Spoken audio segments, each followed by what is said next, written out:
ਕਰਨਾਲ ਦੇ MBBS student Nishant ਦੀ ਉੜੀਸਾ ਦੇ ਵਿੱਚ ਸ਼ੱਕੀ ਹਾਲਾਤਾਂ ਦੇ ਵਿੱਚ ਮੌਤ ਹੋ ਗਈ ਹੈ। ਹੋਸਟਲ ਦੀ ਛੱਤ ਤੋਂ ਡਿੱਗਣ ਦੇ ਨਾਲ ਨਿਸ਼ਾਂਤ ਦੀ ਮੌਤ ਦੱਸੀ ਜਾ ਰਹੀ ਹੈ। ਨਿਸ਼ਾਂਤ ਉੜੀਸਾ ਦੇ ਭੀਮਾ ਭਾਈ ਮੈਡੀਕਲ ਕਾਲਜ ਦੇ ਵਿੱਚ MBBS ਦੇ ਫਸਟ ਈਅਰ ਦਾ ਵਿਦਿਆਰਥੀ ਸੀਗਾ, ਪਰ ਇਹ ਭੇਤ ਭਰੀ ਮੌਤ ਦੀ ਪੁਲਿਸ ਗਹਿਰਾਈ ਦੇ ਨਾਲ ਜਾਂਚ ਕਰ ਰਹੀ ਹੈ। ਪਰਿਵਾਰ ਮੁਤਾਬਿਕ ਕਾਲਜ ਦੇ ਵਿੱਚ ਉਸ ਦੀ ਰੈਗਿੰਗ ਹੋ ਰਹੀ ਸੀ ਤੇ ਇਸ ਬਾਬਤ ਪਰਿਵਾਰ ਨੇ ਉੜੀਸਾ ਦੇ ਵਿੱਚ ਪੁਲਿਸ ਨੂੰ ਸ਼ਿਕਾਇਤ ਦਿੱਤੀ ਸੀ। ਕਾਲਜ ਦੀ ਐਂਟੀ ਰੈਗਿੰਗ ਕਮੇਟੀ ਦੇ ਕੋਲ ਵੀ ਕੇਸ ਦਰਜ ਕਰਵਾਇਆ ਗਿਆ ਸੀਗਾ। ਨਿਸ਼ਾਂਤ ਦੀ ਮਾਂ ਮੁਤਾਬਿਕ ਉੜੀਸਾ ਕਾਲਜ ਦੇ ਵਿੱਚ ਨਿਸ਼ਾਂਤ ਇਕੱਲਾ ਹੀ ਹਰਿਆਣਾ ਦਾ ਵਿਦਿਆਰਥੀ ਸੀਗਾ।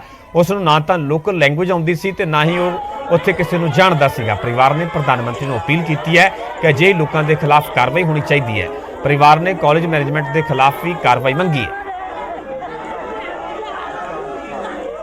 हर रोज़ बताता था कि ऐसे ऐसे रैगिंग चल रही है। 4 दिन ही हुए थे उसको, 4 दिन में इतना टॉर्चर किया गया उसको, मतलब उसकी आंखें ऐसे लग रही थी जैसे मतलब रोया है अभी। और उसके थोड़ी देर बाद ही जैसे हमने मतलब इसके दोस्तों ने बताया कि कुछ उसने लिख के भेजा है मेरे पास, ऐसे ऐसे कुछ करने वाला है, आप कॉल करो उसको। कॉल किया हमने, उसने उठाया नहीं। फिर वहाँ कॉलेज के प्रोफेसरों को किया और बोले कि इसने मतलब ऊपर से गिराया गया है या कैसे भी है, नीचे गिरा है। अगर सरकारी कॉलेज खोल दिए गए हैं तो उनमें कोई सेफ्टी नहीं है सर जी। अगर सरकार उनको प्रिंसिपल को या वार्ड हैं जो और वो टीचर हैं उनको सरकार पैसा दे रही है तो सर वो आराम का पैसा है सरकार का। सर उन पे कोई कार्रवाई नहीं है, उनको सर सस्पेंड होना चाहिए कि सरकार ऊपर से उनको कंट्रोल करे है कि भाई हम तो उनको पैसा दे रहे हैं तो मैं बच्चों को भविष्य बनाने वास्ते दे रहे हैं, यानी कि बच्चों को मारने वास्ते नहीं दे रहे सर। इस खबर से ज्यादा जानकारी लिए उड़ीसा तो साढ़े सहयोगी चंद्रभानु मलाना जुड़ चुके हैं। चंद्रभानु, जानना चाहेंगे जैसे कि निशांत की मृत्यु हुई है और परिवार की बात की जाए तो परिवार की तरफ से सीधे सीधे एलिगेशन लगाए जा रहे हैं रैगिंग के। रैगिंग ही कहीं ना कहीं मृत्यु की वजह बताई जा रही है परिवार की तरफ से। अगर पुलिस की बात की जाए, उड़ीसा पुलिस की बात की जाए तो कहां तक ये जांच पहुंची है, पुलिस का क्या कुछ कहना है? देखिए, ये हादसा का 2 दिन हो गया है। आज जो नई ताजा जो खबर है निशांत का व्हाट्सएप चैटिंग सामने आया है। वो anti ragging cell state headquarter को भेजे हैं परिवार लोग, उसको भी जानकारी तदर्थ भी लिया जाए, इन्वेस्टिगेशन वो किया जाए बोल के क्लेम कर रहे हैं। यहाँ एक चीज मैं बोलना चाहूंगा कि जैसे परिवार लोग रैगिंग के बारे में बता रहे हैं, लेकिन पहले दिन से ही इसको नकार रहे हैं कि यहाँ कोई रैगिंग ना होता था ना हो रहा है, इसको नकार रहे हैं। और जहां तक ये खबर की बात है, 7वीं मंजिल से गिरना अपने आप में एक बड़े सवाल खड़ा करती है कि बच्चा 7वीं मंजिल क्यों जाएगा। दोपहर को वहां से गिरना अपने आप में बोलता है कि आप कैसे गिरोगे। और जहां जो जगह है उस जगह पे देखेंगे तो वहां ब्लड इंस्टम इतना नहीं है जितना गिरना चाहिए। तो इससे पता चलता है कि कहीं ना कहीं गड़बड़ है। अभी काम यह है कि पुलिस इस दिशा में काम करे कि जो रैगिंग है, जो सीनियर बच्चे थे उनको प्लेग्राउंड में बुलाते थे, खड़ा करते थे, घंटे तक उसको खड़ा करते थे और प्लेग्राउंड डेकोरेट करने के लिए बोल रहे थे। शाम को लाइट बुझा के वो लड़का रहता था, कहीं ना कहीं प्रेशर में वो लड़का रहता था और उससे पता चलता था कि बच्चा एक मेंटल टॉर्चर में रहता था। और परिवार लोग इससे जानते थे लेकिन डीन को नहीं बताए थे, क्योंकि बच्चा बोल रहा था कि अगर बता दोगे कि सीनियर लोग फिर उसको ज्यादा टॉर्चर करेंगे, इसलिए परिवार लोग नहीं बताए थे बोल के बोल रहे हैं।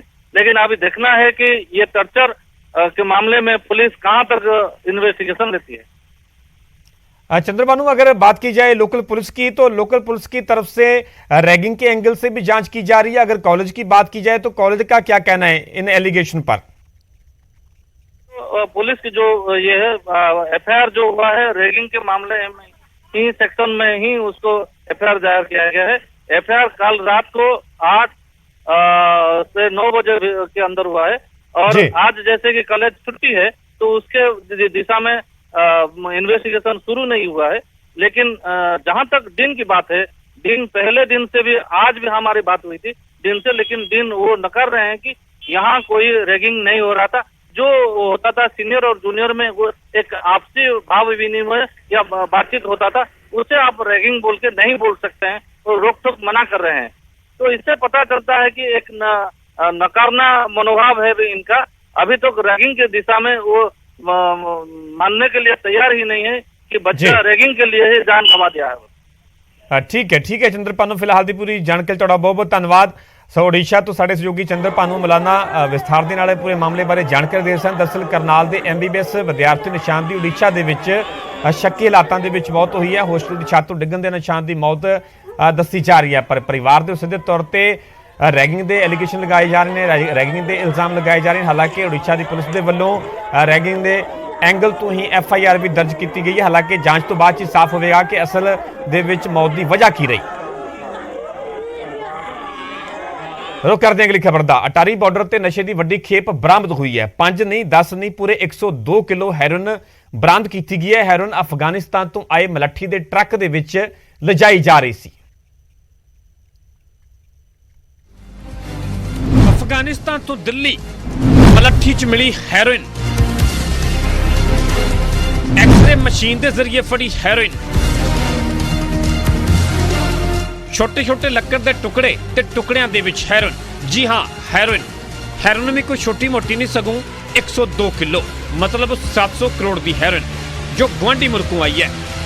दस दे कि अफगानिस्तान तो मलट्ठी का ट्रक आया, एक्सरे मशीन दे विच स्कैन किया गया, शक होया तो चैकिंग की गई तो छोटे छोटे लकड़ी के 485 टुकड़े मिले जिन्होंने तोड़िया गया तो उन्होंने दे विचों हैरोइन बरामद की गई। कल दोपहर में हमारा एक एग्जामिनेशन शुरू हुआ था ICP अटारी में, जिसमें लिकरस रूट ये डिक्लेयर्ड आइटम था। वो होता है मुलेठी जिसको हम बोलते हैं। तो वो एग्जामिन करते वक्त हमने जब एक्सरे मशीन में रखा तो उसमें इरेगुलर इमेजेस आए थे। तो बेस्ड ऑन दैट उसके बेसिस पे हमने वो 100% एग्जामिनेशन पे किया तो उसमें 102 किलो का सस्पेक्टेड मटेरियल मिला है। वो जो मटेरियल है हमने ड्रग डिटेक्शन किट से उसको टेस्टिंग किया, हमने भी किया, BSF ने भी किया और दोनों में वो हेरोइन के लिए पॉजिटिव पाया गया है। दस दे कि मलट्ठी दी 340 बोरियां मजीठा मंडी के नाल जुड़े कस्टम हाउस एजेंट नीरज ने लैणियां सन ते माल इस तो बाद दिल्ली लिए रवाना करना C. The importer was from Delhi. ये इम्पोर्टर जो है दिल्ली का था। तो ये पहली कंसाइनमेंट मंगाई है? मैं इसमें और डिटेल्स जो है इन्वेस्टिगेशन के बारे में वो अभी नहीं बता पाऊंगा because they are part of the investigation. Pakistan अपनी नापाक हरकतां करन तो बाज नहीं आ रहा। इस तो पहला भी 2019 च भी पाकिस्तान दे विचों लूण दीआं बोरियां च 532 किलो हैरोइन मिली सी। ड्रोन ते होर तरीकिਆਂ ਦੇ ਨਾਲ भी पाकिस्तान अपने मनसूबिਆਂ ਨੂੰ अंजाम दे रहा है। अमृतसर तो अमित शर्मा, न्यूज़ 18 पंजाब। उधर पंजाब पुलिस की एंटी गैंगस्टर टास्क फोर्स ਨੂੰ ਵੱਡੀ ਕਾਮਯਾਬੀ ਮਿਲੀ ਹੈ। AGTF ने ਬੱਬਰ ਖਾਲਸਾ ਇੰਟਰਨੈਸ਼ਨਲ ਦੇ ਮੋਸਟ ਵਾਂਟਡ ਦਹਿਸ਼ਤਗਰਦ ਚਰਨਜੀਤ ਪਟਿਆਲਵੀ ਨੂੰ ਗ੍ਰਿਫਤਾਰ ਕੀਤਾ ਹੈ। ਟੀਮ ਨੇ ਚਰਨਜੀਤ ਨੂੰ ਡੇਰਾ ਬੱਸੀ ਤੋਂ ਕਾਬੂ ਕੀਤਾ ਹੈ। AGTF ਦੇ DIG ਗੁਰਪ੍ਰੀਤ ਭੁੱਲਰ ਨੇ ਦੱਸਿਆ ਕਿ ਚਰਨਜੀਤ ਪਿਛਲੇ 12 ਸਾਲਾਂ ਤੋਂ ਫਰਾਰ ਸੀ। ਪੁਲਿਸ ਤੋਂ ਬਚਣ ਦੇ ਲਈ ਨਾਮ ਬਦਲ ਕੇ ਲੁਕ ਰਿਹਾ ਸੀ। ਪੁਲਿਸ ਨੇ ਚਰਨਜੀਤ ਤੋਂ ਕਈ ਪਹਿਚਾਣ ਪੱਤਰ ਵੀ ਬਰਾਮਦ ਕੀਤੇ ਨੇ। ਬੰਗਾਲ ਦੇ ਇੱਕ ਗੁਰਦੁਆਰੇ ਦੇ ਵਿੱਚ ਵੀ ਗ੍ਰੰਥੀ ਬਣ ਕੇ ਰਹਿ ਰਿਹਾ ਸੀ। 2007 ਦੇ ਵਿੱਚ ਲੁਧਿਆਣਾ ਦੇ ਵਿੱਚ ਜੋ ਸ਼ਿੰਗਾਰ ਸਿਨੇਮਾ ਦੇ ਵਿੱਚ ਬਲਾਸਟ ਹੋਇਆ ਸੀਗਾ ਉਸ ਦੇ ਵਿੱਚ ਇਸ ਚਰਨਜੀਤ ਦਾ ਨਾਮ ਸ਼ਾਮਲ ਹੈ। ਚਰਨਜੀਤ ਪਟਿਆਲਵੀ ਪਿੰਡ ਬੂਟਾ ਸਿੰਘ ਵਾਲਾ ਦਾ ਰਹਿਣ ਵਾਲਾ ਦੱਸਿਆ ਜਾ ਰਿਹਾ ਹੈ। ਅੰਬਾਲਾ ਰੋਡ ਦੇ ਕੋਲ ਗੁਰਦੁਆਰਾ ਲੱਲੀ ਪਿੰਡ ਦੇ ਵਿੱਚ ਸਾਡੀ ਟੀਮ ਨੇ ਜਿਸ 'ਚ ਮਿਸਟਰ ਗੁਰਮੀਤ ਚੌਹਾਨ AIG ਔਰ ਮਿਸਟਰ ਵਿਕਰਮ ਬਰਾੜ DSP ਸਾਹਿਬ ਨੇ ਵੀ ਬੜਾ ਅੱਛਾ ਰੋਲ ਪਲੇ ਕੀਤਾ ਹੈ। ਔਰ ਇਹਦੀ ਜਿਹੜੀ ਪ੍ਰੀਲਿਮਿਨਰੀ ਪੁੱਛਗਿੱਛ ਹੈ ਉਹ ਤੋਂ ਪਤਾ ਲੱਗਿਆ ਕਿ ਇਹ ਖਰਗਪੁਰ ਜਿਹੜਾ ਹੈ ਵੈਸਟ ਬੰਗਾਲ ਦੇ ਵਿੱਚ ਉੱਥੇ ਰਹਿ ਰਿਹਾ ਸੀ ਗ੍ਰੰਥੀ ਬਣ ਕੇ। ਔਰ ਕਾਫੀ ਸਾਰੀ IDs ਫੇਕ ਜਿਹੜੀਆਂ ਇਹ ਤੋਂ ਰਿਕਵਰ ਹੋਈਆਂ ਵੈਸਟ ਬੰਗਾਲ ਨਾਲ ਰਿਲੇਟਡ। ਔਰ ਮੇਨ ਗੱਲ ਜਿਹੜੀ ਸਾਹਮਣੇ ਆਈ ਹੈ ਮੁੱਢਲੀ ਪੁੱਛਗਿੱਛ ਤੋਂ ਇਹੀ ਹੈ ਕਿ ਕੋਈ ਫੋਨ ਜਾਂ ਕੋਈ ਇਲੈਕਟ੍ਰੋਨਿਕ ਡਿਵਾਈਸ ਨਹੀਂ ਸੀ ਵਰਤ ਰਿਹਾ ਔਰ ਇਸੇ ਕਰਕੇ ਇੰਨੇ ਸਾਲ 12 ਸਾਲ ਆਪਣੀ ਆਇਡੈਂਟੀਟੀ ਵਿੱਚ ਪਾਉਣ 'ਚ ਕਾਮਯਾਬ ਹੋਇਆ ਔਰ ਆਰਾਮ ਨਾਲ ਇੱਕ ਜਗ੍ਹਾ ਬੈਠਾ ਰਿਹਾ। ਅਜੇ ਇਹ ਗੱਲ ਸ਼ੁਰੂ ਦੀ ਹੈ, ਮੁੱਢਲੀ ਤਫਤੀਸ਼ ਹੈ। ਹੁਣ ਇਹਦੀ ਡੀਪਲੀ ਜਿਵੇਂ ਅਸੀਂ ਇਨਵੈਸਟੀਗੇਸ਼ਨ ਕਰਾਂਗੇ ਤਾਂ ਸਾਨੂੰ ਉਮੀਦ ਹੈ ਕਿ ਹੋਰ ਵੀ ਇਹਦੇ ਲਿੰਕੇजेस ਜਿਹੜੇ ਆ ਮਾੜੇ ਐਲੀਮੈਂਟਸ ਨਾਲ ਜਾਂ ਕਿੱਥੇ ਕਿੱਥੇ 12 ਸਾਲ 'ਚ ਰਿਹਾ ਕੀ ਇਹਨੇ ਨਵੇਂ ਐਸੋਸੀਏਟਸ ਬਣਾਏ ਉਹ ਸਾਰੀਆਂ ਗੱਲਾਂ ਸਾਹਮਣੇ ਆਉਣ ਦੀ ਉਮੀਦ ਹੈ।